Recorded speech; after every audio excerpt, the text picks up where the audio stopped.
cubanos dentro y fuera de Cuba están no solo de acuerdo con que haya una intervención de Estados Unidos, sino que la desean y la esperan. Sabemos que el costo humano para ellos, lejos de ser un costo, es un capital. Ellos entienden el daño al pueblo cubano como un arma para mostrar internacionalmente eso. Yo diría que les sirve como excusa para ignorar aún más las políticas sociales para usarlo de pretexto. O sea, tengo poco acceso a petróleo, dejo de comprar de paso.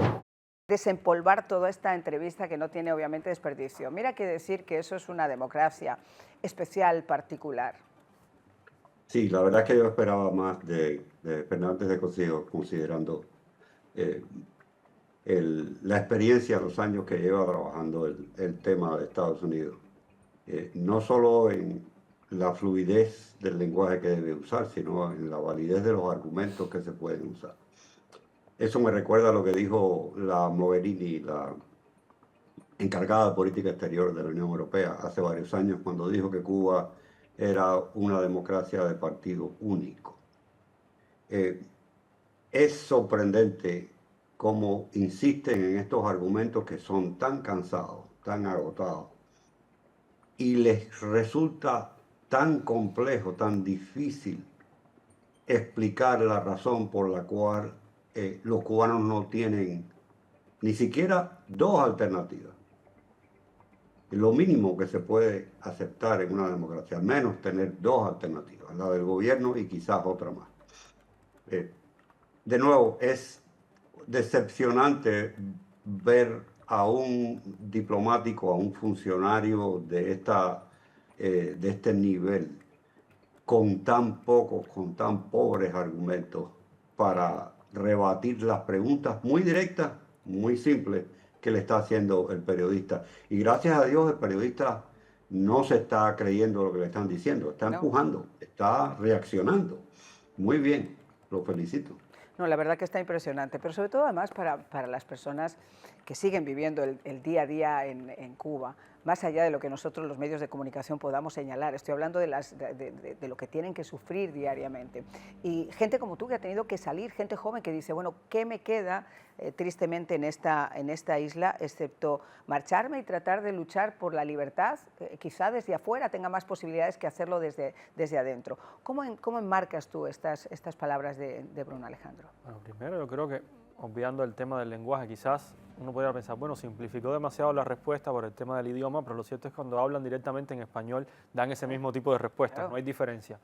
Ahora, yo creo que es una democracia diferente, incluso comparado con las propias, abro comillas, democracias comunistas. ¿Por qué digo esto? Porque incluso en países como Vietnam hay cierto grado de discusión a lo interno, es decir, hay una oligarquía que más o menos hay facciones y entre ellas tienen cierta pugna, o sea, aunque sea entre una élite comunista hay un proceso de discusión. En el caso de ellos ni eso, o sea, más allá de que no hay un partido, o sea, no hay varios partidos para debatir, no hay opciones, hay una comisión de candidatura que decide quién entra al proceso electoral o no, que aparte no hay un proceso electoral, hay un proceso de ratificación, ni siquiera tienen a lo interno entre ellos un proceso de discusión, o sea, va un poco más allá de que hay un solo partido. Ese partido hacia adentro funciona bajo el líder único, ya sea Fidel Castro o Raúl Castro, es decir, es el extremo de lo que pudiera ser un sistema de partido único, lo cual hace que más allá de la cuestión, digamos, ideológica, lo que ha destruido el país, porque ese sistema evidentemente lo que genera es una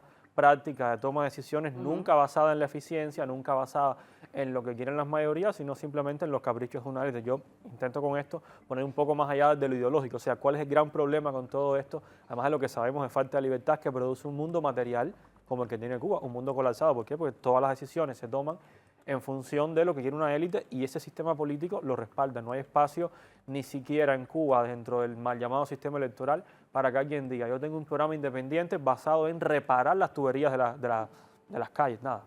Hombre, imagínate, como decía muy bien el periodista, esto es una familia y esto son elecciones de partido único, donde se impone directamente eso. Ahora, yo quisiera hablar un poquito sobre la situación de Cuba ahora, Sebastián, porque es lo que realmente nos llama a todos la atención. Yo he comentado contigo en la radio, lo comenté en programas anteriores, que quizá de una forma muy ingenua, en los 30 años que llevo acá, creo que se abre una ventana que bien utilizada puede realmente llevar a la libertad del pueblo cubano. Nunca he visto una situación y una tormenta tan perfecta como esta, de una implosión casi social interna, donde la gente ha vencido el miedo, no tienen las armas, pero están deseosos de poder salir a las calles, como ocurrió en Morón, etcétera.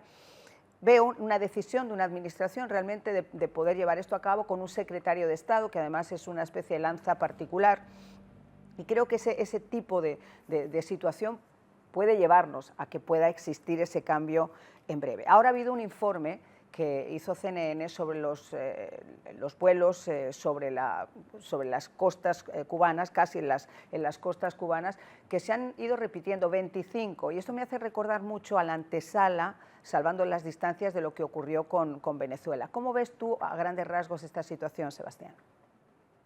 Sí, yo creo que hay un reenfoque en Cuba después de la distracción de Irán, que es una distracción importante, por supuesto, porque Irán es un país mucho más grande y la amenaza que representa a Estados Unidos y a la región del Medio Oriente es también mucho más grande que la de Cuba. Y desafortunadamente eso pospuso un poco el enfoque en Cuba que parecía inminente después de la acción militar en Venezuela.